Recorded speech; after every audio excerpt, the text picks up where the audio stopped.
La paix est un prétexte. Le chaos dans le monde est voulu. Écoutez le discours de Michel Colomb.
La douceur du soir pour aller à la fête foraine.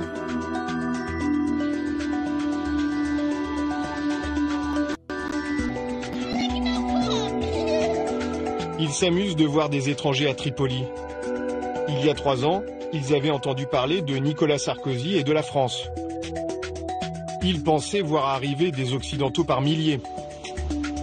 Mais aujourd'hui, il y en a beaucoup moins dans le pays qu'au temps de la dictature de Kadhafi.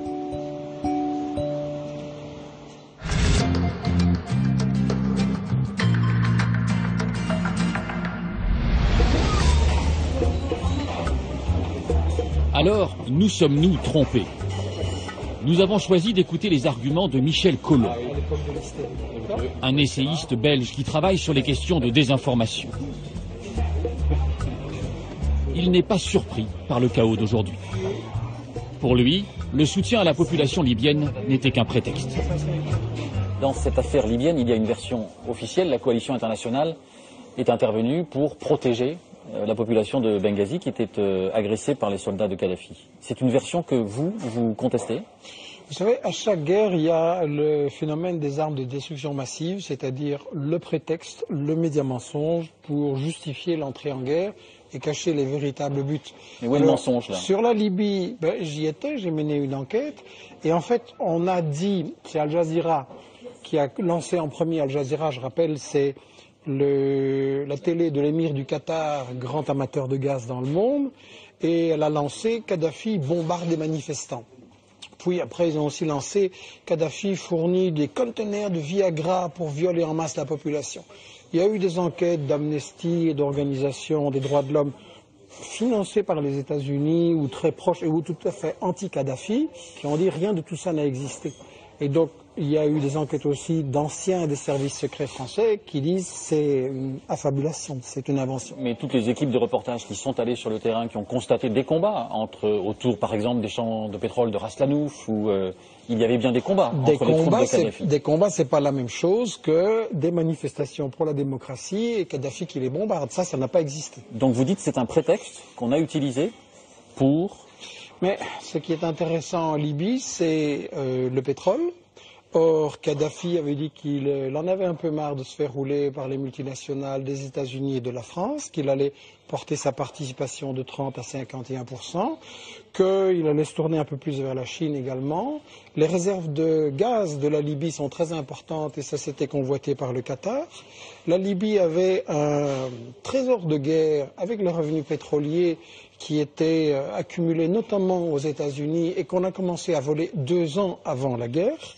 La Libye servait aussi de financier alternatif pour toute une série de projets pour des pays africains qui permettaient d'obtenir une certaine indépendance économique par rapport aux multinationales. Et enfin, la Libye on a essayé de l'attirer dans le camp des États-Unis et de la France et le colonel Kadhafi est venu à Paris, oui. Et voilà, à un moment donné, on lui a déroulé le tapis rouge, et à ce moment-là, c'était un grand homme, et il a refusé certaines propositions de Sarkozy, à savoir ce qu'on appelait l'Union pour la Méditerranée, c'est-à-dire une grande alliance avec la France comme pivot stratégique, et au début ils ont discuté, Kadhafi et Sarko, et puis à un moment donné Sarkozy a dit oui mais il faudrait qu'Israël soit aussi dans le coup, et là Kadhafi a bloqué, et il a signé son arrêt de mort. Donc pour toutes ces raisons, Kadhafi était l'homme à abattre bien avant les manifestations. Ça je voudrais insister, les grandes puissances ne se mettent pas tout d'un coup à intervenir et à bombarder en violation des règles de l'ONU d'ailleurs, parce qu'il y a des manifestants qui se font tuer ici ou là. Ce sont des choses décidées depuis longtemps à l'avance, et il faut savoir que tous les services secrets occidentaux étaient en Libye 6 mois avant le déclenchement des manifestations. Mais l'attaque n'a pas eu lieu par surprise. Il y a eu un vote aux Nations Unies, une résolution pour intervenir en Libye. Ça aussi, c'est une manipulation? Je vous rappelle que la résolution de l'ONU prévoyait une no-fly zone, c'est-à-dire pas d'aviation qui pouvait intervenir pour protéger les manifestants. La résolution a été complètement violée, elle interdisait l'intervention au sol, elle interdisait de fournir des armes à un camp, et elle ne permet évidemment pas de renverser un gouvernement et d'assassiner un président. Une no-fly zone, c'est pas du tout ça. Donc il y a une violation, comme d'habitude, je dirais, de toutes les règles de l'ONU et du droit international. Mais donc vous dites qu'il y avait une véritable coopération entre tous les États qui avaient des intérêts économiques ou politiques contre Kadhafi à intervenir directement dans ce conflit.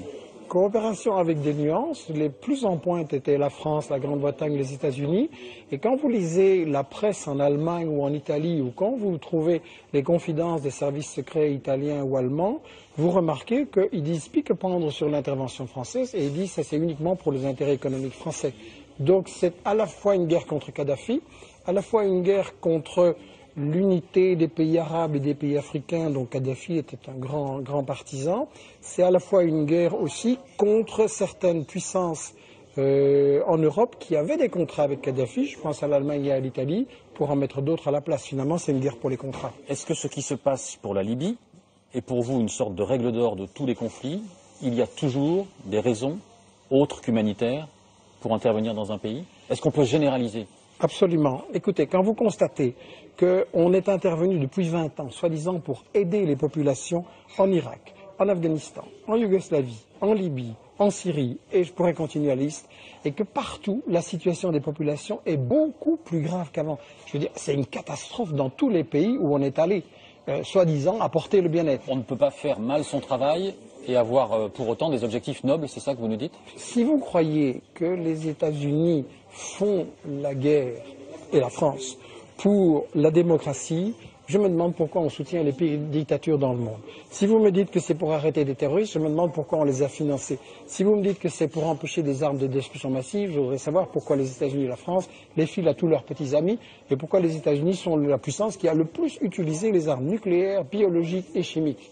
Donc, désolé, on nous cache quelque chose là-dedans, et ce n'est pas une théorie du complot, c'est tout simplement que ces intérêts sont tellement immoraux qu'on est forcément obligé de cacher à l'opinion. Écoutez, si le président des États-Unis ou de la France vient au JT à 20h et dit « on va faire la guerre pour le fric, il y a du pétrole, il y a du gaz, il y a des minerais, ça nous intéresse », il n'aura pas de soutien.